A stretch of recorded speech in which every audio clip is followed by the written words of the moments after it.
Corona महामारी में पूरा देश एक तरीके से त्राहिमाम और त्रासदी झेल रहा है। सबसे ज़्यादा सर एक चीज़ देखने को मिला, शिक्षण संस्थान जो सबसे ज़्यादा प्रभावित हुआ। बच्चों को बिना पढ़े उन्हें प्रमोट कर दिया गया as a director, as a teacher. आपको कैसा महसूस होता है प्रमोट करने वाला बात?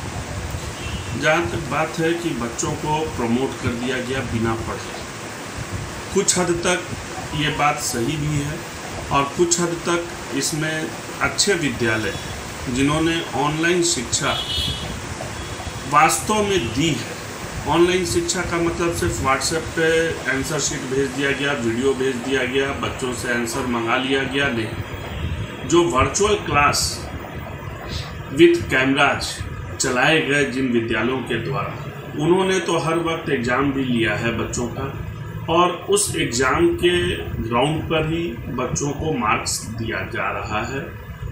तो मैं समझता हूँ कि जितने भी विद्यालय अभी चल रहे हैं हमारे हिंदुस्तान में ऑनलाइन क्लासेज के साथ, उसमें 40% विद्यालय तो निश्चित रूप से अपने बच्चों को शिक्षा देकर ही पास कर रहे हैं।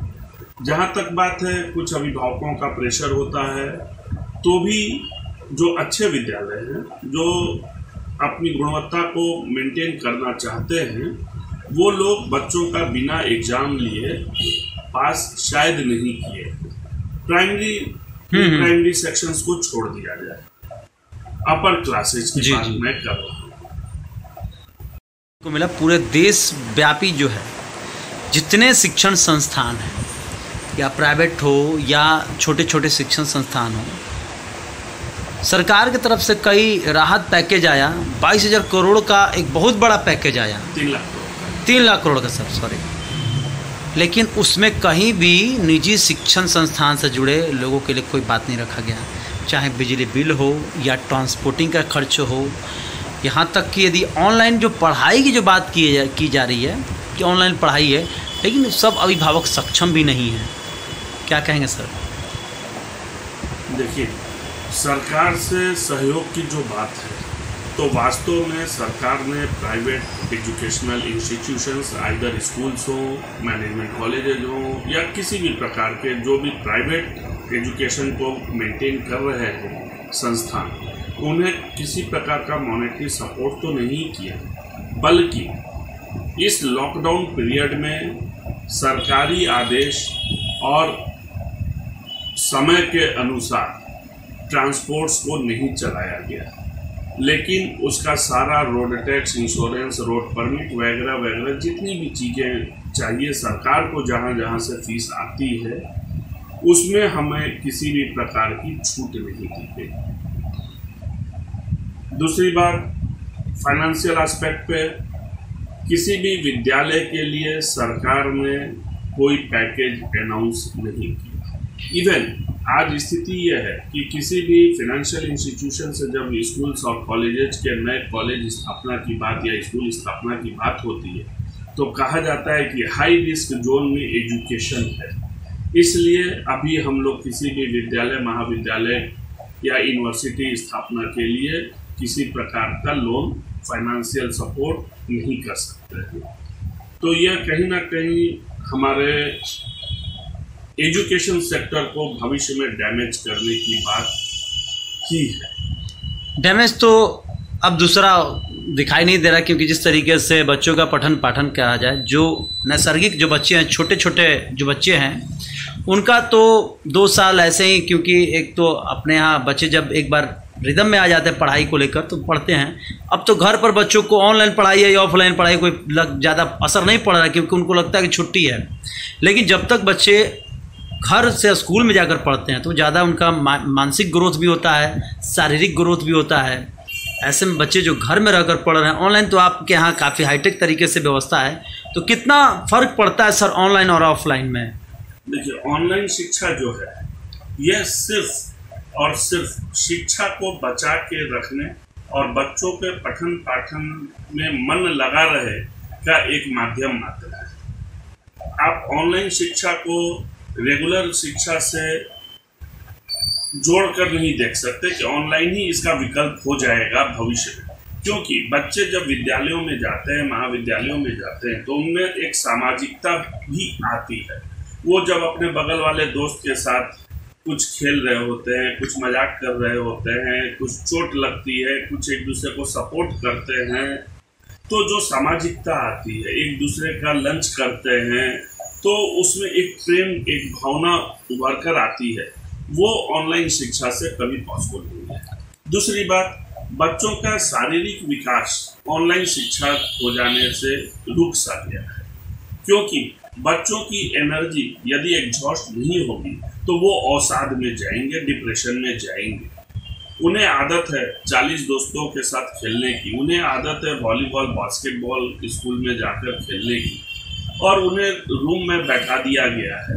एक माँ, एक पिताजी, एक दादाजी, एक दादी जी या एक दो भाई बहन के बीच वो बैठे हैं और सभी अपनी अपनी कुंठाओं में हैं, क्योंकि पिछले 1.5 वर्षों से जो लॉकडाउन चल रहा है, इसकी वजह से आइदर वो फैमिली आर्थिक मंदी से गुजर रही है और मानसिक परेशानियों से गुजर रही है, क्योंकि लॉकडाउन की वजह से अच्छा इलाज उपलब्ध नहीं है, लॉकडाउन की वजह से उनका व्यवसाय प्रभावित है, तो परिवार में भी कुंठा की स्थिति है। बच्चे सिर्फ और सिर्फ कुंठाओं को ही देख और झेल रहे हैं, जिससे उनका मनोविकास भी होना रुक सा गया है। इसलिए विद्यालयों को आप अल्टरनेट एजुकेशन ऑनलाइन को नहीं कह सकते हैं कि विद्यालय न जाके अब मेरा बच्चा भविष्य में ऑनलाइन से ही सारा काम कर लेगा, तो ये संभव नहीं। सर, एक और सवाल है। पिछले लॉकडाउन में जहां बच्चे ऑनलाइन हो या ऑफलाइन, जिस तरीके से एक टीम वर्क दिखा था, लेकिन जब कोई ज़रूरत से ज़्यादा छुट्टी मिल जाता है तो वो भी जी का जंजाल बन जाता है। बच्चे, आपने कहा अभी थोड़ी देर पहले कि जो आपको ऑफलाइन में मानसिक विकास होता है, इस बार यह देखने को मिला कि बच्चे चाह रहे हैं स्कूल जाएं, लेकिन स्कूल तो खुला नहीं है और पढ़ाई ऑनलाइन या ऑफलाइन जो चल रहा है। एक बार बीच में लगा कि इस साल स्कूल ओपन होने मुहाने तक आ गया, लेकिन स्कूल नहीं खुला। उस समय कोरोना का दूसरा लहर आ गया। अब तीसरे लहर की बात की जा रही। जुलाई में शिक्षण संस्थानों खोलने का जो कोरोना गाइडलाइन है, उसके तहत खोलने की चर्चा जोरों पर है, लेकिन क्या लगता है कि आने वाले दिनों में शिक्षा और शिक्षण व्यवस्था पटरी पर आएगा? देखिए, अभी जो जुलाई में खुलने की बात चल रही है, हमें लगता है कि छोटे बच्चों के लिए तो ये अभी नहीं खुलना चाहिए या नहीं खुलेगा। Higher education standard 9th 8th जिस प्रकार से पिछली बार लॉकडाउन में धीरे धीरे स्कूलों को, महाविद्यालयों को छूट दी जानी आरंभ की गई थी, उसी प्रकार हमें लगता है कि लॉकडाउन धीरे धीरे ही विद्यालयों के लिए माने ढील दी जाएगी और बच्चे विद्यालय आ सकेंगे। और अब हम लोगों का ये मानना है कि शुरुआती दौर में पिछले वर्ष तो बच्चों में भी एक उत्साह था, अभिभावकों में भी उत्साह था, परंतु इतनी लंबे लॉकडाउन की वजह से अब अभिभावकों को भी बच्चों की शिक्षा बोझ सी लगने लगी, ऐसा हमें फील होता है। क्योंकि हमारे विद्यालयों में जो अभिभावकों का ऑनलाइन हम लोग पीटीएम करते हैं, पेरेंट टीचर्स मीट करते हैं, तो उसमें जो भावनाएं उनकी प्रकट होती हैं, उससे ऐसा ही लगता है कि अब अभिभावक भी चाहते हैं कि सर अपने विद्यालय में बच्चों को बुलाना आरंभ कीजिए, क्योंकि अब बच्चे थोड़ा सा डाइवर्ट हो रहे हैं जी एजुकेशन से। उन्हें लिखने की क्षमता कम होती जा रही है, उन्हें रीडिंग देने की क्षमता कम होती जा रही है। तो हम लोगों ने अभिभावकों को यह समझाने का प्रयास किया कि बच्चे हैं, अब अभिभावकों को थोड़ी मेहनत शिक्षक शिक्षिकाओं के साथ करने की आवश्यकता हो गई है। यदि शिक्षक शिक्षिका होमवर्क देते हैं तो बच्चे रिटेन वर्क कर रहे हैं, यह अभिभावक थोड़ा सा गाइड करें। अभिभावकों का एक और रिस्पॉन्सिबिलिटी हम लोगों के अनुसार बढ़ गई कि बच्चों को न्यूज़पेपर्स रीडिंग दिलवाएं, ताकि उनकी रीडिंग हैबिट खत्म ना हो, क्योंकि बच्चे उनके ही हैं जी। विद्यालयों के द्वारा विद्यालय प्रांगण में जो काम कराए जाते थे, अभिभावकों की रिस्पॉन्सिबिलिटी बढ़ गई कि वो थोड़ा समय अपने बच्चों के साथ अवश्य स्पेंड करें और उनसे ये बात अवश्य पूछें कि आज तुमने क्लास में क्या पढ़ा, मुझे कॉपी दिखलाओ, तुमने क्या राइट किया। क्योंकि हम लोगों ने यह फील किया कि हम लोग जिस बच्चे का कैमरा ऑफ होता है उसको 2-3 मिनट वॉच करने के बाद यदि कॉल कर देते हैं तो वो बच्चा वहाँ उपलब्ध नहीं होता है। और गार्जियंस को फ़ोन करो कि आपका बच्चा क्लास नहीं कर रहा है तो वो कहते हैं ना सर बैठा तो था कंप्यूटर खोल के। तो हम लोगों को ये कहना पड़ता है जरा देखिए कहाँ है, तो वो बालकोनी में मिलता है। तो अभिभावकों का ये भी रिस्पॉन्सिबिलिटी इस वक्त बढ़ गई है कि स्कूल को सपोर्ट करें। यदि स्कूल्स ऑनलाइन क्लास करा रहे हैं तो बच्चों को प्रेरित करें कि आप ऑनलाइन क्लास में ईमानदारी से रहो, क्योंकि भविष्य आपका हो। विद्यालयों का भविष्य आपकी शिक्षा पर नहीं डिपेंड कर रहा है। ऑनलाइन शिक्षा आप अपने लिए लें और अपने परिवार के अच्छे के लिए लें। तो अभिभावक यदि बच्चों को थोड़ा सा सपोर्ट कर देंगे तो हमें लगता है कि इस त्रासदी काल में भी हम शिक्षा को बचा पाने में समर्थ हैं। आपने अभी जो बात कहा सर, बच्चों के पठन पाठन को लेकर अभिभावकों को सपोर्ट करना चाहिए, लेकिन सरकार आप लोग कितना सपोर्ट कर रहा है इस चीज़ को करने के लिए? क्योंकि ऑनलाइन में बच्चे तो पढ़ते हैं लेकिन सब बच्चे तो इतना सक्षम नहीं हैं कि व्यवस्था को कर पाएँ। और मैं बात करूँगा कंपेयर, जहाँ हर चीज़ को निजीकरण की ओर धकेला जा रहा है, पूरा देश को निजीकरण की ओर किया जा रहा है, तो सरकारी शिक्षण व्यवस्था और निजी शिक्षण व्यवस्था में काफ़ी अंतर है। जो सरकारी बाबू हैं वो तो खुद सरकारी विद्यालय में अपने बच्चों को नहीं पढ़ाते हैं, वो तो चाहते हैं कि कोई बड़े निजी विद्यालय में पढ़ें। लेकिन जब निजी विद्यालय को इस तरीके से हरास होगा तो स्वाभाविक है कि उनकी गुणवत्ता में भी कमी आएगी सर। बिल्कुल सही बात है।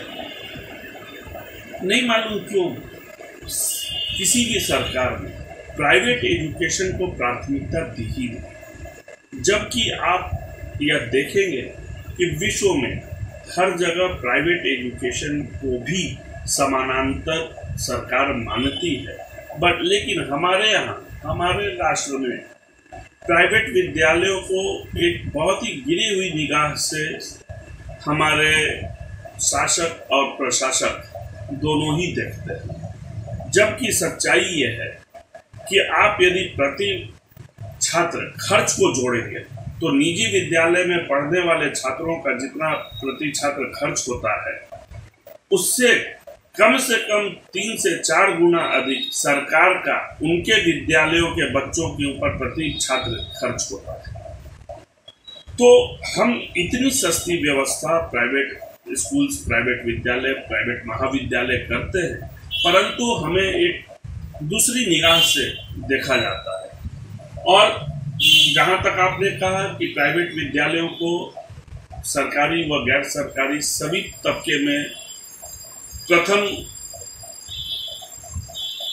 कोशिश की जाती है कि हमारे छात्र, हमारे बच्चे का नामांकन हो जाए, तो उसके पीछे कारण प्राइवेट विद्यालयों को यह कंपटीशन होता है कि हमारा बच्चा अच्छे से अच्छा करे, जबकि सरकारी विद्यालयों में किसी शिक्षक शिक्षिका का यह रिस्पॉन्सिबिलिटी नहीं होती है कि हमारा क्वालिटी क्या है। उनका केवल अटेंडेंस से मतलब होता है, जैसा हम लोगों को बताया जाता है। ये तो सभी जानते हैं सरकारी विद्यालय के छात्रों के द्वारा कि वहाँ तो सर बस हम लोग जाते हैं आते हैं, तो ठीक है, उसमें हमको कोई कंपेयर नहीं करना है। लेकिन निजी विद्यालय निश्चित रूप से आपस में ही इतना कॉम्पिटिटिव होते हैं कि हमारी गुणवत्ता यदि अच्छी नहीं होगी तो कोई अभिभावक हमारे यहाँ फीस देकर अपने बच्चे को क्यों पढ़े। यानी सरकार के तरफ से सहयोग के अभी तो दरकार कदम होगा। निश्चित रूप से हमें भी अपेक्षा है कि जिस प्रकार कृषकों का फसल खराब हो जाने पे आप उन्हें फंड अलॉट करते हैं, उनके लोन्स छोड़ते हैं, उनके इंटरेस्ट में डिस्काउंट देते हैं, उस प्रकार कम से कम जो भी विद्यालय महाविद्यालय सेल्फ डिपेंडेंट हैं उन्हें आपकी तरफ से, सरकार की तरफ से कोई एक राशि अवश्य सपोर्ट के रूप में मिलनी चाहिए। आपने पिछले दिनों पढ़ा होगा कि बिहार में 10,000 के लगभग विद्यालय बंद हो गए। तो 10,000 विद्यालयों के बंद होने से आप सोचें कि कम से कम 2 लाख लोग अवश्य प्रभावित हुए होंगे, 2 लाख परिवार बेरोजगार अवश्य हुआ होगा। तो क्या यह बर्डन सरकार के ऊपर नहीं जाएगा? वो जो शिक्षक शिक्षिका या शिक्षकेतर कर्मचारी वहाँ हुआ करते थे वो भी तो अब बेरोजगार के लाइन में खड़े सरकार के पास ही मिले। आखिरी सवाल सर, बैंक का कितना सहयोग आप लोग को मिला है? कुछ बैंक ने आपके ऋण को माफ किया या छोड़ा? नहीं, ऐसा कुछ नहीं। सभी बैंक कहते हैं कि हमें अपना पैसा चाहिए, हमें अपना ब्याज चाहिए, हमें समय पर चाहिए। इवन ब्याज पर जो सरकार ने पिछले वर्ष पेड इंटरेस्ट पे अमाउंट को वापस ऋण के रूप में दिया था, उसे भी 3 माह के अंदर ही बैंकों के द्वारा वापस जमा करा लिया गया। जिन विद्यालय महाविद्यालयों ने नहीं जमा किया, उनके अकाउंट से NPA कर दिए गए, सिविल डैमेज कर दिए गए। तो हमें थोड़ा अफसोस होता है अन्य साथियों को देखकर कि किस प्रकार वो क्रश हो गए।